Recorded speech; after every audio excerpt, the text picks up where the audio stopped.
Olá, Psi! Seja muito bem-vindo ao meu canal Papo de Consultório. Eu sou Helene Oliveira, psicóloga clínica, especialista em terapia cognitivo-comportamental, e esse é o quarto vídeo da série da conceituação cognitiva que eu estou regravando. Já falamos sobre os aspectos gerais, sobre as crenças nucleares ou centrais e também sobre as crenças intermediárias. Então, se você ainda não assistiu, corre para você assistir, porque as informações dos outros vídeos são fundamentais para você compreender esse daqui. Tá? Então acompanhe a série desde o início para você não perder nenhuma informação. Aproveite também, já deixa o seu like aqui e também aproveite para se inscrever para dar aquela força no canal. Além disso, quero te convidar a conhecer o meu curso TCC Passo a Passo. O QR Code vai aparecer aqui e também o link vai estar na descrição desse vídeo, onde, além da conceituação cognitiva e ensinar como fazê-la passo a passo, eu trago aspectos muito importantes da base teórica da TCC e também 19 ferramentas para contribuir para ampliar aí a sua segurança na prática clínica em terapia cognitivo-comportamental, ok? Então agora, bora lá comigo?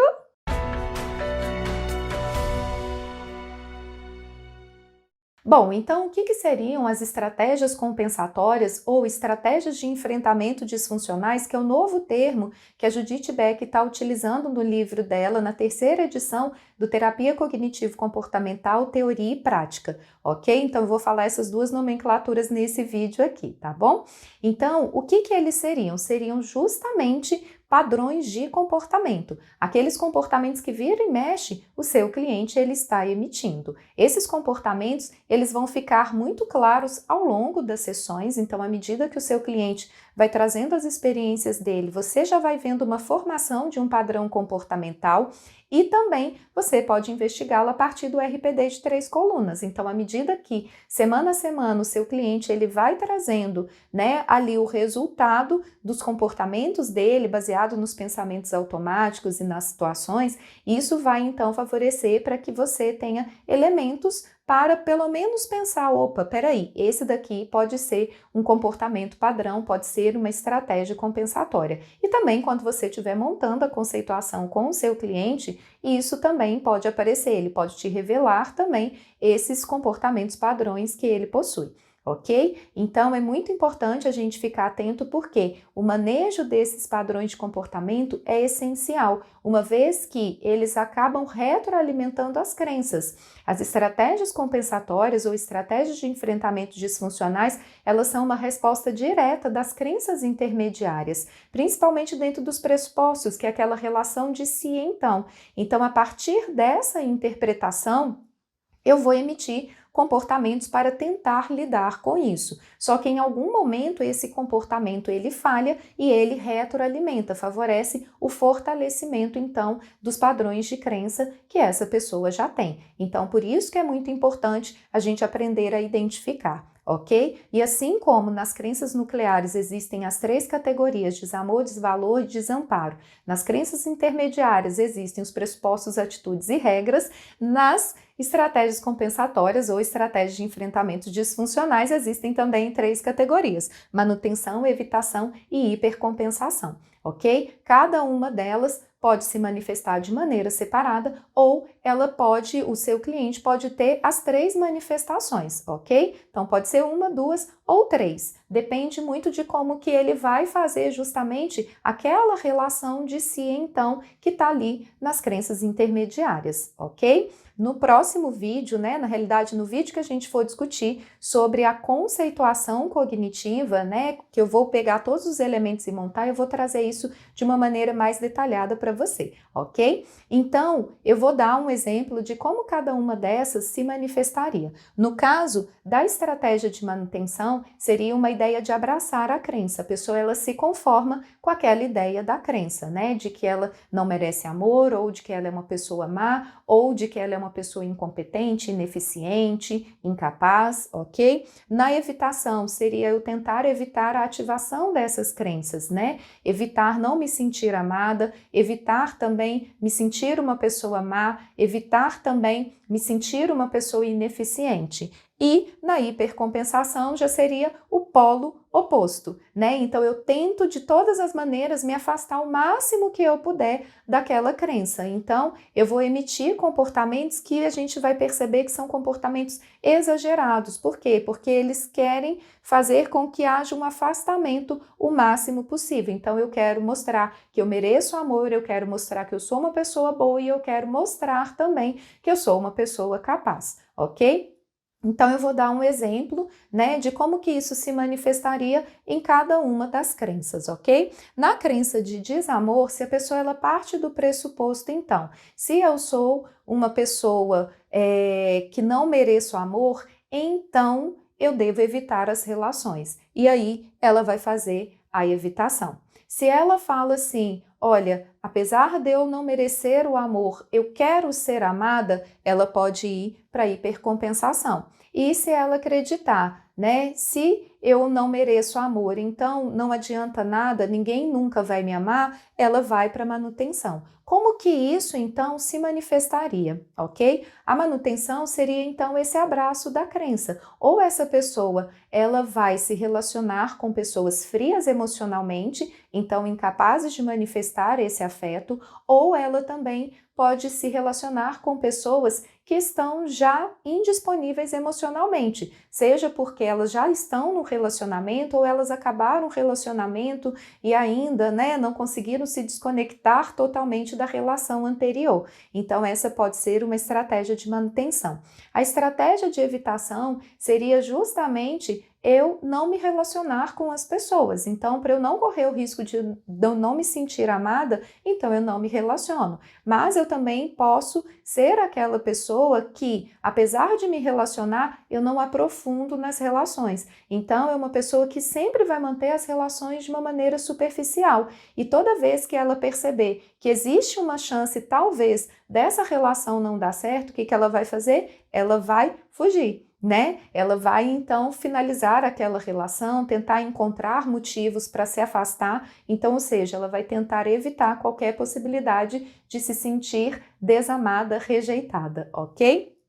E a hipercompensação já seria aquela pessoa que se dedica demais, se doa demais, se emaranha no outro, né? Afinal de contas, eu quero me sentir amada. Então, é aquela pessoa que demanda muito das pessoas em volta, né? Demanda muita atenção, ela fica muito, ela gruda demais, né? Então, nesse afã dela não se sentir, né, rejeitada, ela acaba grudando excessivamente nas pessoas. Então, o que que acontece? Chega uma hora que essas estratégias falham. Se você gruda muito, as pessoas vão se afastar e, logicamente, você vai sentir que você não merece o amor. Se você é uma pessoa que evita aprofundar as relações, então isso vai reforçar diretamente que você não vai ter acesso ao amor. E se você se relaciona com pessoas indisponíveis afetivamente ou frias e distantes emocionalmente, isso vai reforçar diretamente a crença, ok? Se a gente estiver falando, por exemplo, né, de uma crença de ineficiência, que seria de desamparo, a manutenção seria justamente eu ser uma pessoa mais passiva em relação à vida, em relação à minha profissão, em relação aos resultados. Porque se eu sinto que eu não sou capaz, então é isso mesmo, não tem muita coisa para fazer, não tem muito crescimento. Então, são pessoas que muitas vezes a gente vai ver que vivem muito abaixo do potencial que realmente elas possuem. Já na evitação, a pessoa ela vai evitar ao máximo se envolver em atividades onde ela seja desafiada, né? Então, ela vai ali evitar, né? Assumir um cargo de liderança, ela vai evitar assumir, às vezes, um novo projeto, então ela vai pedir para uma outra pessoa fazer, ela vai tentar esquivar, ela vai tentar fugir, e na hipercompensação já é o oposto, né? Aquela pessoa que se dedica excessivamente a uma tarefa, e muitas vezes ela abdica do sono, do descanso, de outras relações também para tentar se provar capaz. Então, geralmente, são pessoas que, inclusive, entram em adoecimento. O burnout, ele tá muito aqui, né? São pessoas que estão ali hipercompensando, querendo mostrar que são cada vez mais capazes, né? E isso faz com que ele perca limites saudáveis aí, que são importantes para a manutenção da saúde dele, ok? Então, isso tem impactos significativos, porque quando eu burnout, o que vai acontecer? eu não vou ser mais capaz de apresentar os meus resultados. Então, isso vai retroalimentar essa sensação de ineficiência e de incapacidade. Claro que aqui eu estou falando no desenvolvimento de um novo transtorno, né? Mas eu posso também me esgotar a ponto de não conseguir entregar aquele resultado. Ou, às vezes, eu entrego o resultado e a pessoa que está ali, que recebe, nem me dá um feedback. Então, muitas vezes, eu vou acreditar que aquele resultado não foi bom o suficiente. Então, a pessoa, ela vive sempre numa autoexigência, numa autocobrança muito significativa e isso acaba também favorecendo sempre uma sensação de ineficiência. Nunca tá bom o suficiente, ok? No caso da evitação também, se eu não me coloco, né, à disposição para superar os desafios, então isso não vai me ajudar a perceber que eu sou capaz. A manutenção, então, se eu abraço, se eu vivo aquém, né, das minhas experiências que eu poderia ter, também vai comprovar que, de fato, eu não sou capaz, eu não sou eficiente, eu não sou competente, ok? Já então, na crença aí, né, de desvalor, que eu acredito que eu sou uma pessoa má, que eu sou uma pessoa ruim, a manutenção pode ser manifesta dentro de uma ideia de que se eu sou uma pessoa ruim, então eu mereço coisas ruins, né? Então, quando situações desafiadoras acontecem na vida dessa pessoa, ela abraça essa ideia e ela não busca estratégias de enfrentamento funcionais, né, que vão ajudá-la então a trabalhar nesse sentido, a se fortalecer, a superar os desafios. Então, ao invés dela simplesmente ter uma aceitação dentro de uma ideia que coisas ruins acontecem, ela vai ter um conformismo, né? Coisas ruins acontecem comigo porque eu sou uma pessoa má e eu mereço, e aí a pessoa, ela fica aprisionada dentro daquele sentido, né? Eu já vi muitos clientes meus com, né, depressão terem muito essa ideia, né? E por isso que muitas vezes sair de um quadro depressivo para clientes que têm esse tipo, né, de crença e esse tipo de estratégia compensatória se torna um grande desafio, porque muitas vezes vão se ver como merecedores daquilo que está acontecendo, ok? No caso da evitação, né, a pessoa ela vai muitas vezes evitar também as relações, porque se eu me aproximar das pessoas, então elas podem ver que eu sou uma pessoa má. Então ela evita se relacionar com as pessoas, né? E assim, ela nunca vai ter feedbacks positivos, né? De que talvez ela não seja uma pessoa tão ruim assim. E a hipercompensação, né? Seria um afastamento. Então, eu quero me mostrar bom o tempo todo. E aí, muitas vezes, a pessoa ela vai entrar dentro de autossacrifício, ou seja, as necessidades dela sempre vão ser colocadas em segundo lugar para atender as necessidades das outras pessoas. E isso, então, faz com que, né, muitas vezes essa pessoa, ela não tenha o mesmo retorno, né? Então, eu estou aqui dedicando, provando que eu sou boa, boa, boa, boa, boa, mas as pessoas também não fazem as coisas por mim, né? Eu também não sou cuidado. E aí, nesse caso, muitas vezes a pessoa vai acreditar que, tá vendo, por mais que eu tente ser uma pessoa boa, ninguém me retribui, né? Coisas boas não acontecem de volta, só acontecem coisas ruins.